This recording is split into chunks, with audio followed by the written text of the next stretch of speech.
Randomized trial of platelet transfusion threshold in neonates.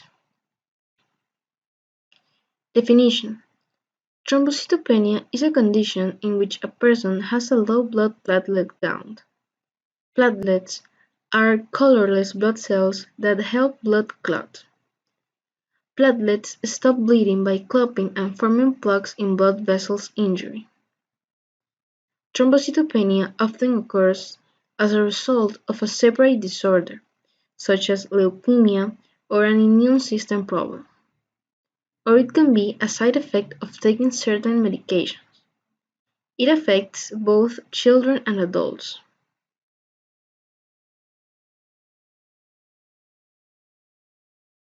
Thrombocytopenia is having a low platelet count. There are three different sort of cells that we have in our blood. One are white cells, one are red cells, and the third is platelets. The white cells help us fight infection. The red cells are what give us oxygen, carry the oxygen, and the thrombocytes, or platelets, are what make our blood clot effectively. The incidence of thrombocytopenia, the disorders that we just discussed, is on the order of 1 in 1,000 to 1 in 2,000 newborns that had this while they were in utero, rather than just a problem for the newborn after delivery.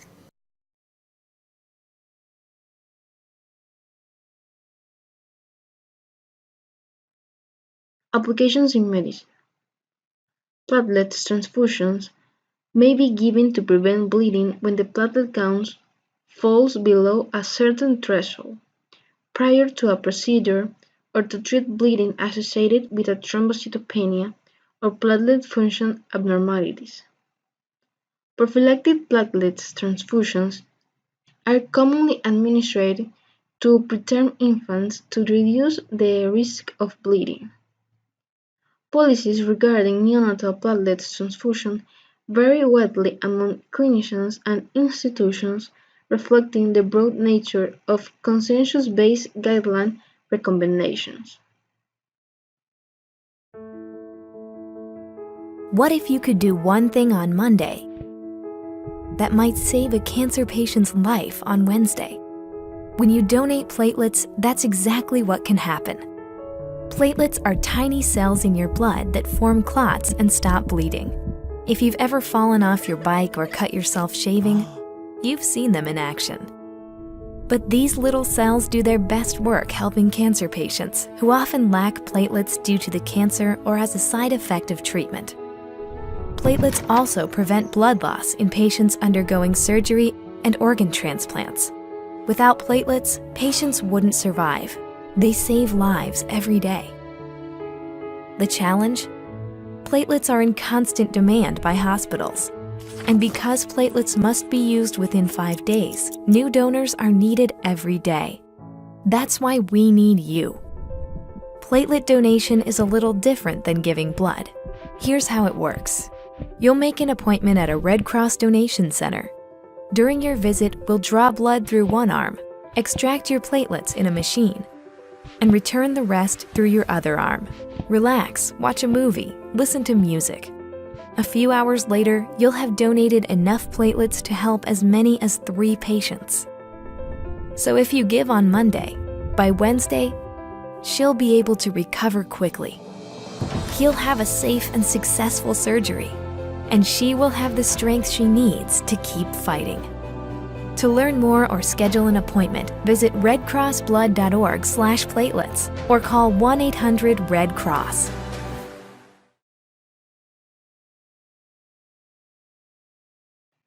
Pros and cons. Pros.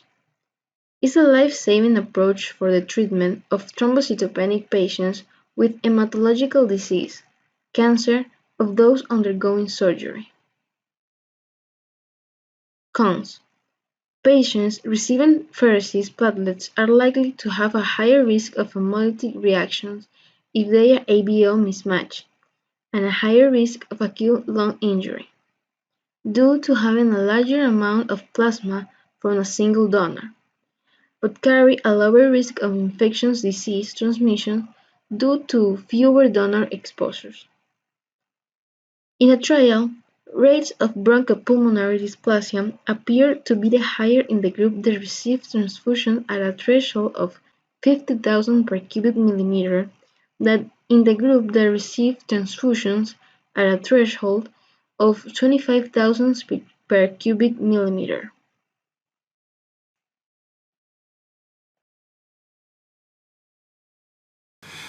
The outcome of your pregnancy depends on the history of what happened and when it happened. We see three extremes of patients who are referred to us because they have been told their fetus is at risk for thrombocytopenia. One of these is a patient who was discovered simply because a member of her family had this disorder, and because all of our platelet types are genetic, yours and mine,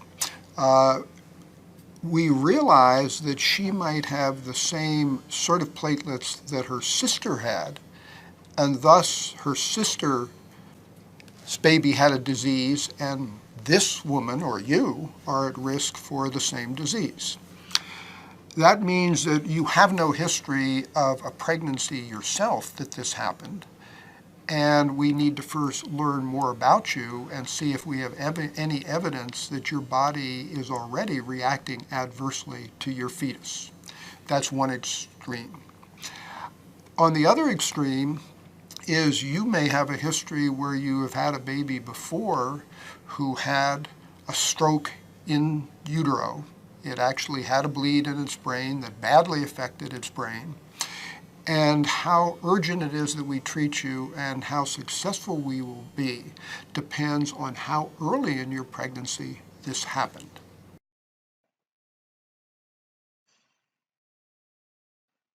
Issue played in Ecuador.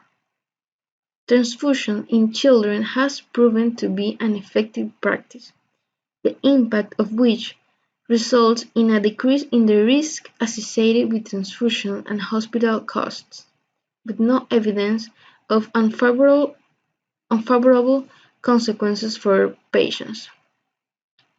Several studies suggest that neonatal thrombocytopenia represents a risk factor for severe bleeding, mortality, and complications related to neurological development.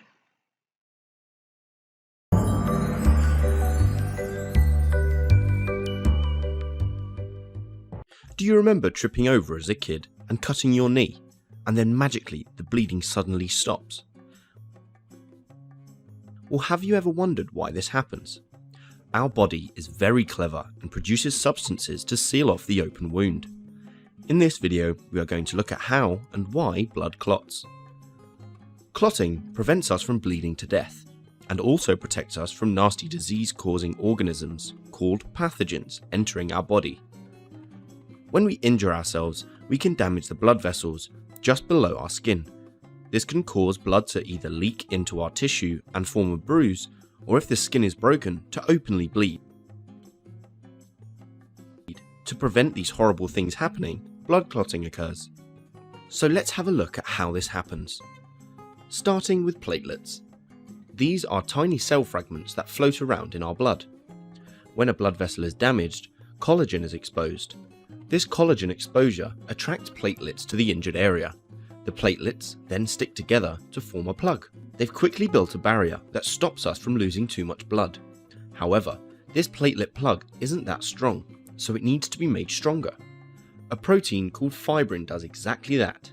In our blood, there are soluble fibrinogen proteins. At a wound, these soluble fibrinogen proteins are exposed to outside chemicals that aren't normally found in blood vessels. Like with the collagen and platelets, this exposure causes the fibrinogen proteins to turn into sticky fibrin fibers. The fibrin fibers form a mesh, holding all the platelets together and making a much stronger clot. More platelets, red blood cells, and other components in our blood all get stuck to the mesh, making it even stronger.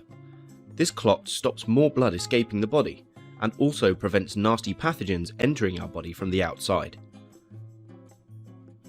the clot develops into a scab, which protects the wound as it heals, and new layers of skin form underneath. So really, all a scab is just platelets trapped in the fibrin mesh. It is like putting a plug in a sink. When the new skin is fully formed, the scab will fall off, revealing the lovely brand new skin underneath.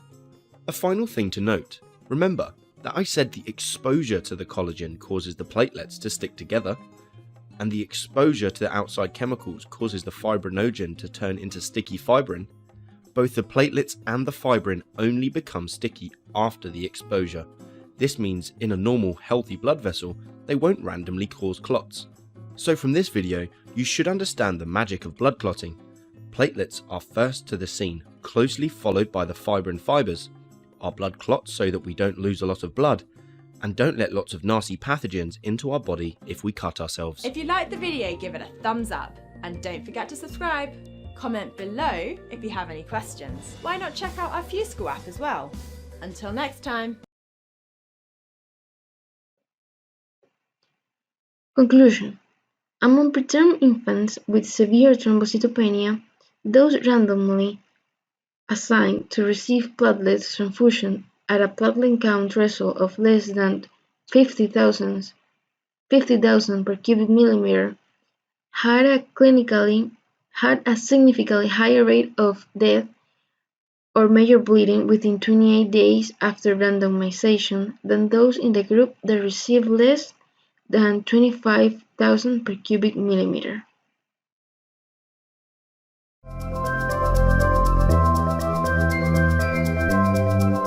New Zealand Blood Service is always looking for plasma donors to help meet demand.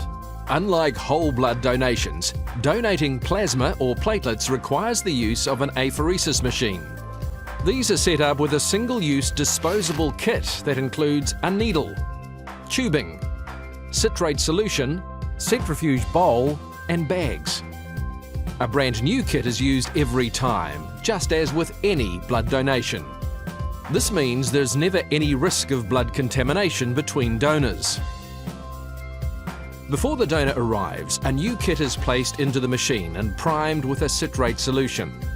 The tubing is threaded through the machine, and it's set up for that specific donor.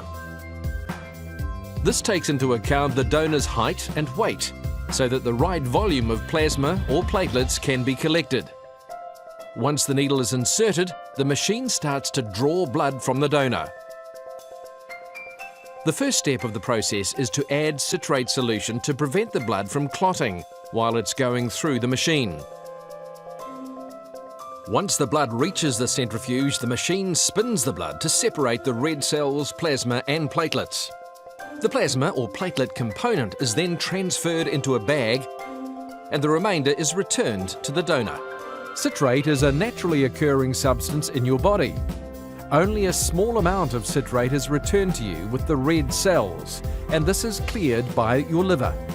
Sometimes the machine might return the citrate a little faster than your liver is able to metabolize it. If this happens, a donor might feel temporary tingling or cold sensations. But not to worry, calcium supplements which reverse the sensation and blankets are provided for the donor's comfort. After each collection cycle, the process repeats until the intended amount of plasma or platelets are collected. The whole process takes between 40 to 80 minutes on the donor bed, depending on the person. During the process, the donor receives refreshments at the bedside to eat and drink. And to make it enjoyable, Wi-Fi is available, as well as TVs. Plasma and platelet donors can donate more frequently as their red cells are returned to them during the donation. Much more time is needed to replace red cells than platelets and plasma.